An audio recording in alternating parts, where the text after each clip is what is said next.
Fala pessoal, aqui quem fala é o Vini, sejam bem-vindos a mais um vídeo e esse é mais um vídeo de resultados, dessa vez para repassar cada um dos resultados do UFC México, onde na luta principal tivemos Brandon Moreno contra Loner Kavanagh. Então vamos lá, primeira luta da noite, categoria peso médio, tivemos o Damian Pinas contra o Wes Schultz. Quem venceu foi o Damian Pinas por nocaute no primeiro round com 2 minutos e 30 segundos, ele que inclusive conseguiu também 2 knockdowns e o Schultz conectou apenas 3 golpes ali, realmente foi um atropelo, então excelente vitória. Aliás, tivemos poucas zebras nesse card, tá? Mas a gente já vai chegar lá. Na segunda luta, a gente teve peso pena, Francis Marshall contra Erick Silva. Quem venceu foi o Francis Marshall por finalização no primeiro round com 2 minutos e 29. Foi um segundo antes da primeira luta e também poucos golpes conectados aqui, né? A luta acabando rápido. Francis Marshall conseguiu a queda ali, conseguiu controlar e conseguiu a finalização.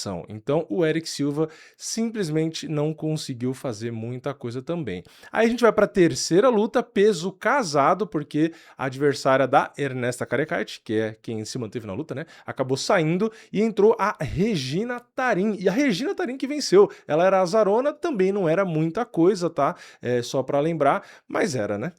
E ela venceu na decisão unânime e essa foi a luta da noite. Pois é, card preliminar, duas meninas no peso casado, luta casada em cima da hora, e essa foi a luta da noite. A Regina conseguiu vencer na decisão unânime, como eu falei, conectou mais golpes, mas foi uma diferença pequena, tá? Nos golpes significativos, ela conectou 114, você não ouviu errado, em 3 rounds, tá? E a Ernesta Carecite conectou 105. A precisão das duas foi bem parecida, golpes totais bem parecido, uma queda para cada lado, controle praticamente o mesmo, enfim, uma luta bem equilibrada realmente, mas a vitória foi da Regina Tarim. Luta bastante interessante realmente, né? As duas muito guerreiras, as duas propondo luta, as duas trocando golpe, não teve ali muito essa de ter dó não, né, de se estudar nem nada, as duas realmente foram entregar e entregaram uma luta realmente muito boa e, cara, eu acho que eu concordo aqui, eu acho que realmente foi a luta da noite. Se a gente for pegar em número dos dois lados, né, foi a luta onde mais teve golpes conectados, né, se a gente juntar os dois lados, teve uma luta lá pra frente que teve bastante golpe, mas no total essa foi realmente a que mais teve, então eu acho que teve todos os elementos para realmente ser uma luta da noite, né, a vontade das duas, a agressividade, volume de golpes, aí teve queda, né? Teve volume de golpe, mas teve queda, teve controle, enfim, teve de tudo ali, raça, né? E volume de golpe no total, mais do que todas as outras aí. Então, realmente achei que compensou mesmo, né? Acho que faz sentido aí a luta da noite. E o principal fator é, né, pô, chegar em cima da hora, na estreia, fazer luta da noite é muita coisa, tá? Então, até agora, só luta legal, né? Aí a gente vai pro peso pena, o Javier Reyes venceu o Douglas Silva de Andrade, também confirmando o favoritismo, então até agora a única zarona foi a Regina da luta passada, né? O Reyes venceu aí por nocaute, faltando apenas 1 segundo. O Douglas Silva de Andrade teve bons momentos ali, só que realmente no finalzinho do round, o Douglas acabou apanhando bastante e inclusive ele não gostou muito da paralisação, né? Mas ele já estava com o rosto bem machucado, não estava se defendendo tanto ali, então é uma situação complicada, né? Então, enfim, não tem muito o que falar. É o de sempre, né? É que assim, faltando 1 segundo é sacanagem, né? Você já deixou o cara apanhar o round inteiro, aquele momento inteiro, né, do final, você já tá deixando o cara apanhar. Aí falta 1 segundo, né? Você para. Tudo bem, acho que era o Herb Dean, né? Não lembro. Podia ter deixado o último segundo ali, mas, enfim, né? Eu também entendo a paralisação, porque o Douglas já tava apanhando bastante ali, né? Mas é que faltando 1 segundo, é sempre sacanagem, né? Na próxima, peso galo, Christian Quiñones venceu o Chris Moutinho. Aqui, eu dou risada, porque, olha, coitado do Chris Moutinho, né? Eu falei no vídeo pré-evento, falei, o cara tava no UFC, perdeu todas, saiu do UFC, ganhou todas. Aí eu acho que ganhou todas ou perdeu uma só, alguma coisa assim. Voltou para UFC e, como eu disse, a maldição continua, né? Ele não venceu de novo. Quem venceu foi o Christian Quiñones na adesão unânime, confirmando o favoritismo. Luta de poucos golpes significativos conectados, porque a gente teve o Christian Quiñones buscando muito as quedas, tá? Ele aplicou 7 quedas de 10 que ele tentou, então altíssimo aproveitamento, né? 70%, e controlou por mais de 7 minutos. Então o Chris Moutinho, que inclusive estava bem frustrado, né? Ia pro corner ali, falava que, né, que não dava, que tava cansado, que sei lá o quê, enfim, tava realmente não achando nada, né? Então é triste, né? Não sei o que vai acontecer com ele não, né? Mas assim, você abre o cartel do cara no UFC, Cara, ele fez 4 lutas nessas 2 passagens agora, né, e não venceu nenhuma, e 3 delas ele perdeu por nocaute. Pelo menos essa agora ele perdeu só na decisão unânime, né. Mas realmente é a zica esse cara, né. O cara não consegue ganhar no UFC. O cara sai e ganha, o cara vai pro UFC de novo, o cara perde de novo. Que loucura, né. Depois, peso galo, Ailin Pérez venceu a Macy Chiasson. Aqui eu achei que poderia dar zebra, né? Eu não sei se vocês lembram aí do meu palpite, né? Eu achava que a Macy Chiasson poderia surpreender e ela venceu o primeiro round, né? Ela venceu o primeiro round ali, parecia até que, cara, mais um round não ia ser difícil de vencer, porque ela conseguiu ir bem no grappling ali, que era a arma da Ailin Pérez e tal. Só que a Ailin Pérez, aparentemente, né, eu tinha mencionado a questão do gás, né? Mas aparentemente ela estava mais bem condicionada dessa vez que a Macy Chiasson. A Macy Chiasson, no final das contas, que meio que deu uma cansada, e aí a Ailin Pérez conseguiu vencer o segundo e o terceiro. Então perdeu de virada a Macy Chiasson, né? Quando foi o primeiro round, eu pensei, nossa, acho que eu vou acertar aqui o palpite, né? No azarão. Vai ser o primeiro azarão tirando a menina que pegou em cima da hora, que aí não tava no meu vídeo de pré-venda, né? Então, vai ser o primeiro azarão realmente, mas não foi, né? Perdeu de virada. Depois a gente vai pro peso médio, tivemos o Ryan Granda contra o José Daniel Medina. E quem venceu foi o Gandra por nocaute com apenas 41 segundos. E o José Daniel Medina conectou um total de 0 golpes significativos, né? Ele só apanhou, coitado, foi demolido. Ele que é um cara duro, aguenta o tranco ali, né? O cara tenta sempre fazer frente, tá? Um cara guerreiro, né? Mas não foi suficiente, não. Quando o Ryan Gandra aí colocou a sequência, começou, cara, parecia que tava batendo em alguém que, sei lá, xingou a mãe dele, né? O bicho tava no ódio e atropelou o Medina. Aqui eu acho que até valia um bônus de performance, talvez, né? O bônus agora tá mais caro, então eles estão mais econômico, né? Mas, nocaute de qualquer jeito, ganha, acho que é os 25 mil lá, né? Enfim, já tá bom, né? Depois, peso galo, tivemos o Santiago Luna contra o Angel Pacheco, nem lembro, eu já esqueci as pronúncias, eu acabei de ver as lutas, mas já esqueci, né? Porque, né, tanto faz. E eu fico mutando, tem muita propaganda, né? Então, propaganda, eu muto. E aí eu vejo um vídeo no YouTube. Até me perguntaram o que eu fazia na hora das propagandas. É isso, tá? Eu fico assistindo um vídeo, aí vai ter a luta, eu desmuto, e aí fico nessa. Então, às vezes, tá anunciando, ou tá na propaganda, e aí tá mutado, e aí eu acabo não ouvindo, às vezes, a pronúncia, e aí na hora do vídeo aqui eu esqueço. Mas não sei nem porque eu tô falando isso, né? Foi só porque veio na cabeça mesmo, eu lembrei. Enfim, acho que era o Santiago Luna que eu tava falando, né?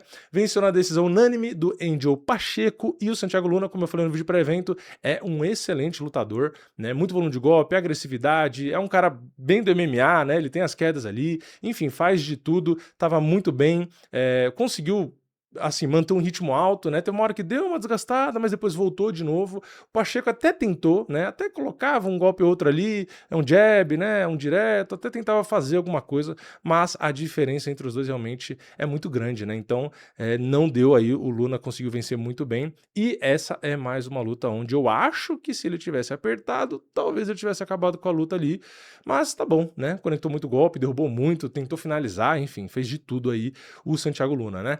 Depois, peso mosca, tivemos o Imanol Rodrigues contra o Kevin Borjas, quem venceu quase que deu zebra, tá? Aqui que eu falei, né?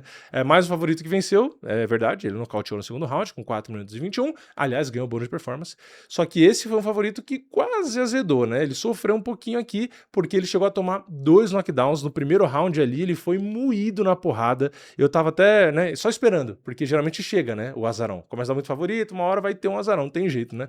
E aí eu falei, nossa, chegou e vai ser justo o Imanol Rodrigues, que no vídeo pré-evento, pô, eu enchi a bola dele, né? Falei, pô, o moleque é bom, tem volume de golpe, tem queda, é agressivo, é rápido, enfim, ele é realmente um moleque, né? Porque é muito novo, que chama atenção e tal. E, meu, começou a luta, nossa senhora, o bicho parecia que ia ser nocauteado, mas além de todas as características que eu falei aqui agora, ele também tem coração, né? Muito coração, e no instinto ali, porque ele tava apanhando muito, ele conseguiu grudar, derrubar ali, sobreviver, e no outro round ele já voltou muito melhor e conseguiu ainda virar a luta, ganhar a luta, então mostrou também que tem recuperação, né? Que tem controle mesmo, calma, né? Porque no final das contas conseguiu sobressair, né? Não ficou acuado, não ficou com freio de mão puxado. Então ele conseguiu se recuperar e vencer ali para felicidade da torcida. Então ganhou bônus de performance muito merecido, porque realmente não foi fácil passar por aquilo que ele passou, mas é isso, tá? Grande favorito que tomou um susto, mas ganhou. Luta bem legal também. Depois, peso mosca, o Edgar Chaires venceu o Felipe Bunes na decisão dividida. Aqui eu vi que teve gente que não concordou muito com a decisão. Cara, eu sinceramente, ao vivo até vi realmente a vitória do Edgar Chaires, mas, cara, é round tão apertado que, porra, se fosse pro Felipe também ia ser completamente compreensível. Quando terminou a luta ali que eu olhei no MMA Decisions, acho que a maioria tava realmente marcando pro Edgar Chaires e... Cara, sinceramente, eu não consigo achar que, ai, foi um garfo, porque tinha muita gente já reclamando nesse nível, né? Eu não acho que é pra tudo isso, até porque se a gente entra nas estatísticas da luta, tá? Porque aí tem que olhar round a round, né? Porque a luta é pontuada round a round. O segundo round e o terceiro, né? Porque o primeiro foi mais claro, né? Porque o Felipe ficou 3 minutos e meio controlando no grappling ali, então, né? Não tem nem discussão, o Felipe ganhou o primeiro. Só que o segundo round, a gente teve 21 golpes significativos pro Edgar Chaires e 20 pro Felipe. Golpes totais também foi a mesma coisa, né? E não teve queda de nenhum lado, não teve controle, não teve nada. Então, tipo assim, foi um empate no número, né? Então, fica muito subjetivo. E aí, no terceiro round, a gente tem o Edgar Chaires conectando 41 significativo, tomando só 29. Tomou uma queda do Felipe, tudo bem, mas o Felipe controlou só por 24 segundos. Então, nos números aqui, né, obviamente, o número não quer dizer necessariamente se ganhou ou perdeu, bababá, mas acaba sendo mais claro, tá? Então, o segundo que seria a discussão. E aí, como eu falei, se você olhar número, você não vai conseguir decidir, né? Então você vai ter que olhar ali o dano, a movimentação, bababá. Então por isso que eu falei, não tem como dizer que é um garfo, né? Porque realmente vai muito de interpretação. Então, pra mim, né, sinceramente, qualquer um que vencesse aqui, não dá pra dizer que tá errado, na minha opinião, tá? Depois, peso leve, King Green, ou ex-Bobby Green, contra Daniel Zellhuber. Essa luta eu fiz um vídeo exclusivo dela porque eu suspeitava, né, que o King Green seria um bom azarão, né? Eu comecei o vídeo falando disso, eu falei, eu gosto do King Green de azarão, lembrando, ele era extremamente azarão, tá? Ele pagava, quando eu fiz o vídeo, R$ 4,60 na stake, e eu falei que eu gosto dele como azarão, citei até, acho que o cara do Kung Fu lá, o russo do Kung Fu, que agora eu esqueci o nome, e, cara, eu falei que eu gostava dele e fiz a minha análise ali, né, do porquê, acho que, sei lá, 14 minutos de vídeo, né, o que eu enxergava de qualidade, e aí eu falei no final do vídeo, né, eu falei, meu palpite, eu até acabo concordando com as bolsas, eu falei, só que, pra mim, tinha que ser muito mais apertado, né? Eu falei, o Bobby Green deveria pagar 2,15, 2,20, né? Ou seja, o que tornava, que eu falei no vídeo, pra mim, atraente a cotação dele a 4,60, tá? Então, por mais que, é o que eu sempre falo, por mais que às vezes você erre o palpite, se você faz fezinha ali e tal, cara, você pode fazer dinheiro mesmo não tendo palpite naquele cara, porque você não é obrigado a botar grana no seu palpite, né? Então, aqui tá mais um exemplo claro de como você tem que separar. São 3 coisas, tá? Uma é torcida, outra é palpite e outra é aposta, fezinha, tá? Então é isso. Minha torcida aqui nem existia, pra mim tanto faz. Meu palpite era o Zellhuber, por muito pouco. Só que a minha fezinha por conta da cotação era o King Green. Então deu green, deu certo. E falando da luta, a gente teve, cara, sinceramente, o esperado, tá? Eu falei, o King Green é muito bom de boxe. Ele tem um movimento de cabeça, uma noção de distância, e ele foi lutando à vontade. Por quê? O Zellhuber, que é muito alto, não conseguia usar a vantagem dele. Por quê? Ele não conseguia tocar o Bobby Green, então ele meio que não conseguia calcular a distância dele, porque ele não achava nunca, e o Bobby Green que tocava ele. Então ele começou a se frustrar, ele não botou volume de golpe praticamente nenhum, porque ele conectou muito menos golpes, e ele ficou com aquela cara de bunda, né, de perdido, porque ele simplesmente não conseguia fazer o jogo dele. Então ele se frustrou completamente, já vinha de 2 derrotas, é um cara novo e tal, então ele ficou assim, entregue, né?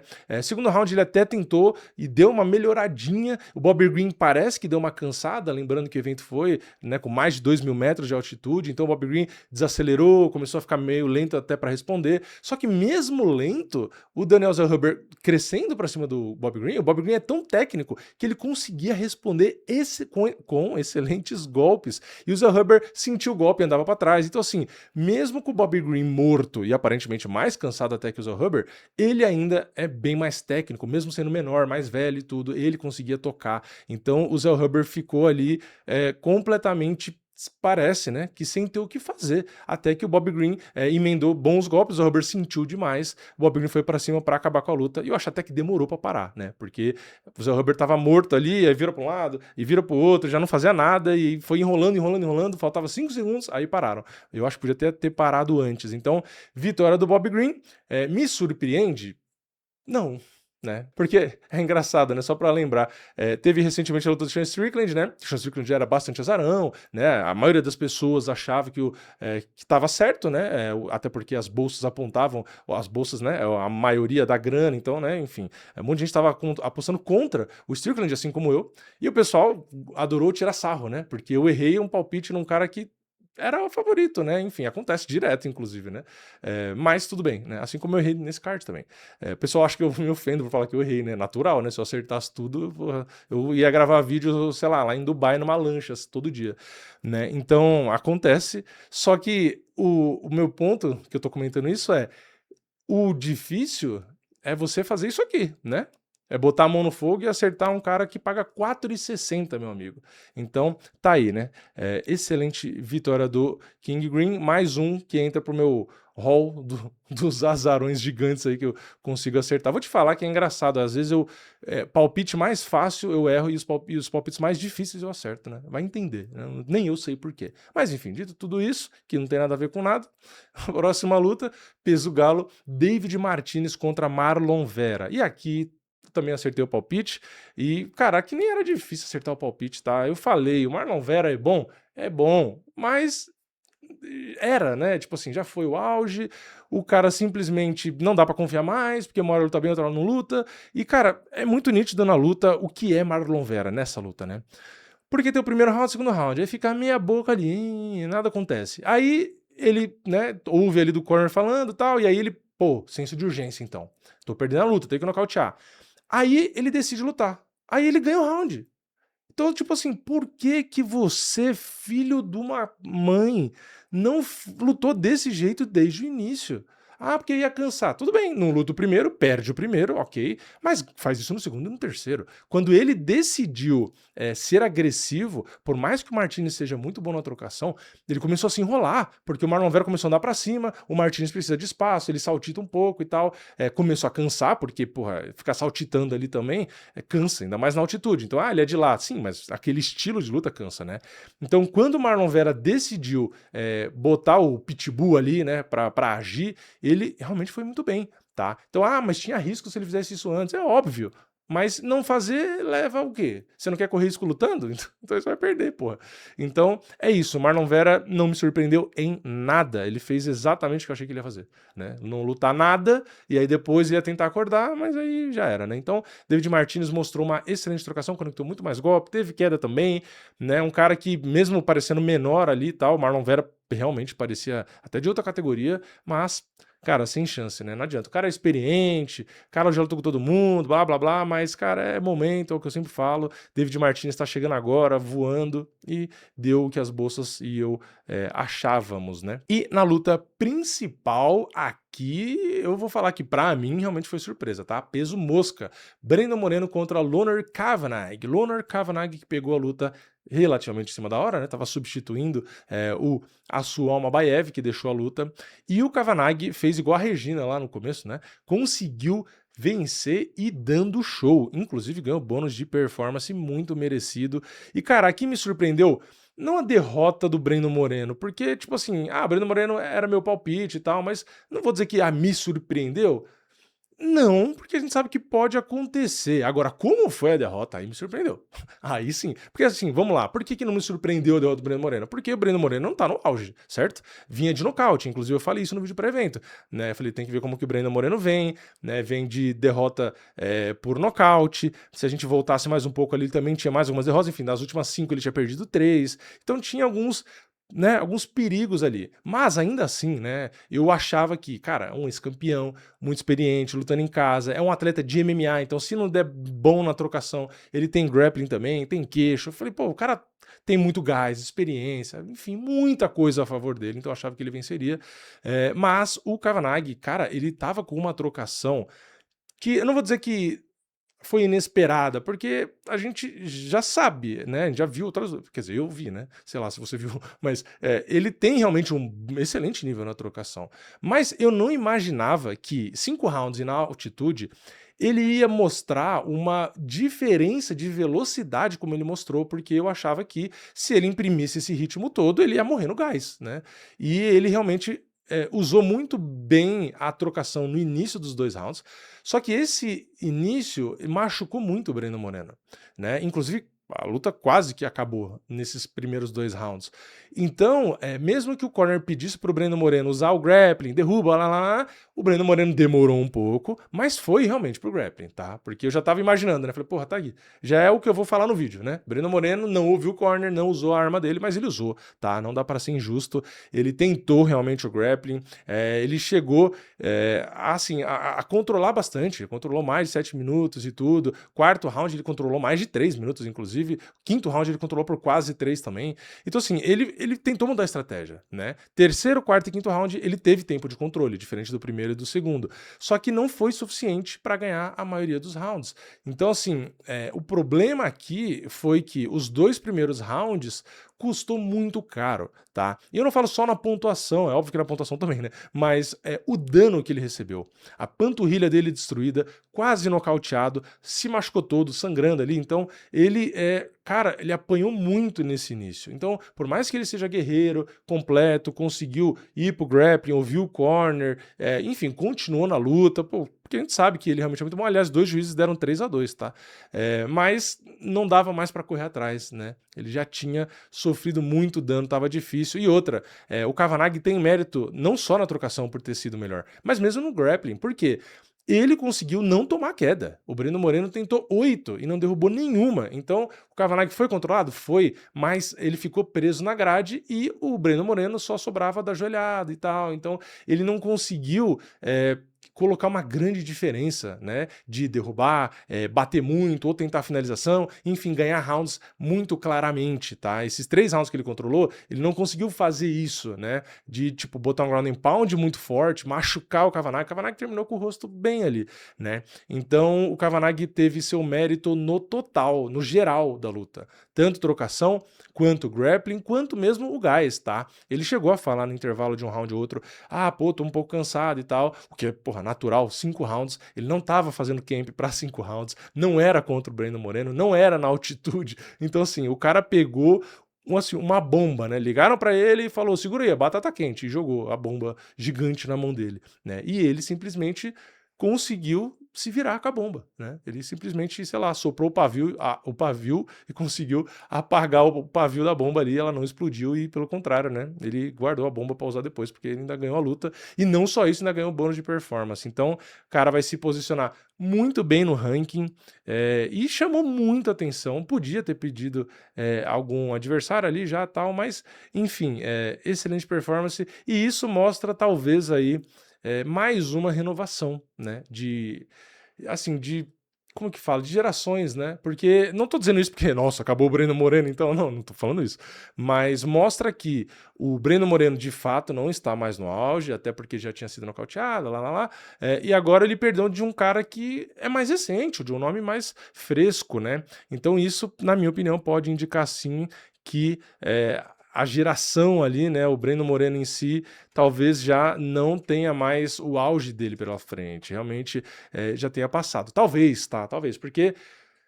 Falo talvez porque ele tem 32 anos, né? Teoricamente, ele tá na idade, assim, do auge físico dele, mas os resultados já não mostram isso, tá? Então talvez o Breno Moreno seja, talvez... De novo, talvez, não dá para ter certeza de nada, mas talvez o Breno Moreno seja um caso de que o auge dele foi até antes do que seria o auge pela idade, né? Pode ser que não, né? Por isso que eu tô falando talvez. Pode ser que ele realmente se recupere. A gente já viu o Breno Moreno, enfim, saindo do UFC e voltando, né? Ele dá a volta por cima e se vira muito bem. Então vamos ver se ele consegue dessa vez. Mas, de fato, a diferença na trocação, na velocidade foi impressionante. Eu gostei muito da performance do Kavanagh, que inclusive, só pra lembrar, tinha perdido a última luta por nocaute, tá? Ele também tinha sido nocauteado. Só que nessa luta aí realmente veio afiadíssimo. Gostei bastante da performance. No geral, o card foi esse, tá? Eu esperava, eu acho que eu falei 6 ou 7, tá? Eu acho que dá pra dar uma nota 8 tranquilo pra esse card, não é nem tipo, aquele 8 sendo bonzinho. Não, não, não. Pra mim é 8 no mínimo, tá? Eu gostei bastante do card. Beleza, muito nome desconhecido. Seria muito mais legal o card pros mexicanos do que pra gente, mas eu tô falando assim das lutas, né? Muita luta que não foi até o final, muita luta onde se entregaram, performances técnicas também, né? Como a do Kavanagh. Então, cara, eu acho que vale sim uma nota 8. A torcida apoiando bastante, o que deixa o evento bem legal, né? A torcida gritando, torcendo muito ali. Então, eu acho que vale sim aí uma nota 8 no card. E, porra, pra um Fight Night realmente foi muito bom, né? Se a gente for comparar com outros eventos, né? Foi realmente um destaque aí, então nota 8. Lembrando, se fosse numerado, né? Aí talvez não fosse um 8, mas aí é outro card também, então não dá pra entrar nessa, né? Então pra Fight Night, eu acho que vale sim aí a nota 8, na minha opinião, até que tranquilo essa nota 8. Mas eu quero saber a sua opinião, pode ser da nota do card, pode ser de alguma luta específica, comenta tudo aqui embaixo, comente se você pegou King Green a 4,60, não esquece de deixar o like, se inscrever no canal, ativar o sininho e eu vejo vocês na próxima. É nóis, valeu, falou!